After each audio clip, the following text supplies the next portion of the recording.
آج हम खड़े हैं सुल्तान शाह कब्रिस्तान में, और सुल्तान शाह कब्रिस्तान में हमारे आने का जो बुनियादी मकसद है वो चंद बातें हैं।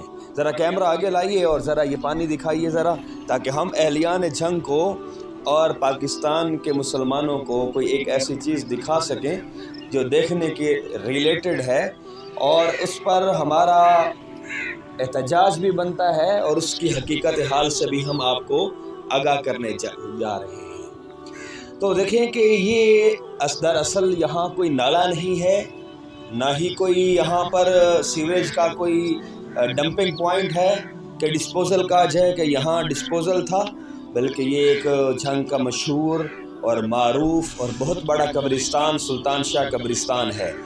इस कब्रिस्तान में ये नाला जो है ये योम जंग मनाने वाले MPA साहब की ने डलवाया है, जो इन्होंने अब कब्रिस्तान के करीबी मौजूद आबादी का नाला बनवाया, सकीन दरमियान में छोड़ दी गई और उसका रुख कब्रिस्तान की कब्रों के पर सीवरेज के पानी का छोड़ दिया गया है।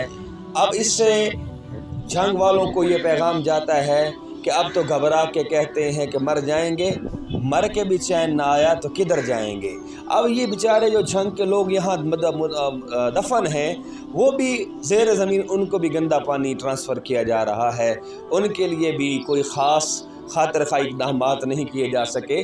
तो मेरी अरबाब इख्तियार से अपील है कि अगर एक शख्स ने गफलत का मुज़ाहरा किया है और उसने जो है नाले के अंदर डंपिंग जो है नाले को जो है उसका रुख कब्रिस्तान में छोड़ दिया है, तो आपको चाहिए अरबाब इख्तियार को कि ये जो नाला है इसकी स्कीम को मुकम्मल करें, जिसने अधूरी छोड़ी है उसकी फ़ाइलें बाहर निकलवाएं, और चाहे उसमें सियासी किरदार हैं या ठेकेदार हैं या कमीशन माफिया हैं, सबको कटहरे में लाएं ताकि आवाम को पता चले कि ये जंग के कब्रिस्तानों में गंदे पानी का समंदर किसने छोड़ा हुआ है।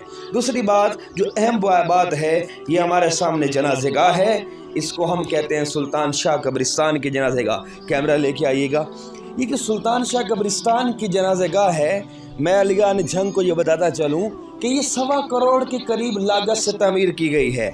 अब 1.25 करोड़ की लागत से तमीर की गई इस जनाज़ेगाह का आलम ये है कि बंद रहती है। यहाँ जनाजा पढ़ने के लिए लोगों के पास कुछ चाबी चौथे पाँचवें महल्ले से और टाउन से जाके मिलती है, क्योंकि जो जिसने ये जनाज़ेगाह बनाई है, यानी योम जंग मनाने वाले जो MPA साहब हैं, उन्होंने इसका कब्ज़ा और इसकी चाबी मकामी आबादी को देने की बजाय अपने चंद लोगों को दी हुई है, जिसका काम सिर्फ़ और सिर्फ ये है कि जो यहाँ पर लोग जनाजे के लिए आएँ, गर्मी हो बारिश हो जो हो, वो बाहर ही जनाजा पढ़ें। सबसे अहम बात यह है कि अभी फ़िलहाल हमारे पास, क्योंकि चाबी 8वें महल्ले में है, हम चाबी से इसको आपको खोल के नहीं दिखा सकते, लेकिन ये अभी तक मुकम्मल नहीं हो सका है। इसमें पंखे वगैरह कोई नहीं लगे हुए हैं। हमारी मालूमात के मुताबिक पंखे आए थे लेकिन किसी के घर में मौजूद हैं। और इसका फ्रंट पे आइए जनाज़ेगाह के, ताकि सबको पता चले, साथ जो है कब्रिस्तान का भी मंजर दिखाएं। तो कहने का मकसद ये है कि हमारा जामिद अलियन तहरीक का जो मुतालबा है वो ये है कि हम कामों में करप्शन नहीं चाहते।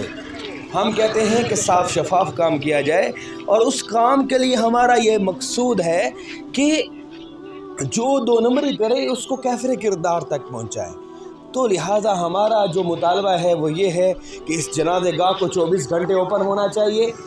ये आवाम के फ़ंड से बनाई गई है, आवाम की फलाह के लिए बनाई गई है, और इसमें जो चीज़ें पानी की तरसील है, यानी कि मोटर वगैरह नहीं लगाई गई, और इसमें जो पंखे वगैरह जो नहीं लगे हुए वो भी लगाए जाएं, और जहां पड़े हैं वहां से उठवाए जाएं। ये अरबाब इख्तियार से हमारी अपील है। और ये जनाज़ेगाह मुस्तकिल बंद रहती है, चाबी मिल जाए तो जनाजे के लिए खुलती है, वरना नहीं खुलती।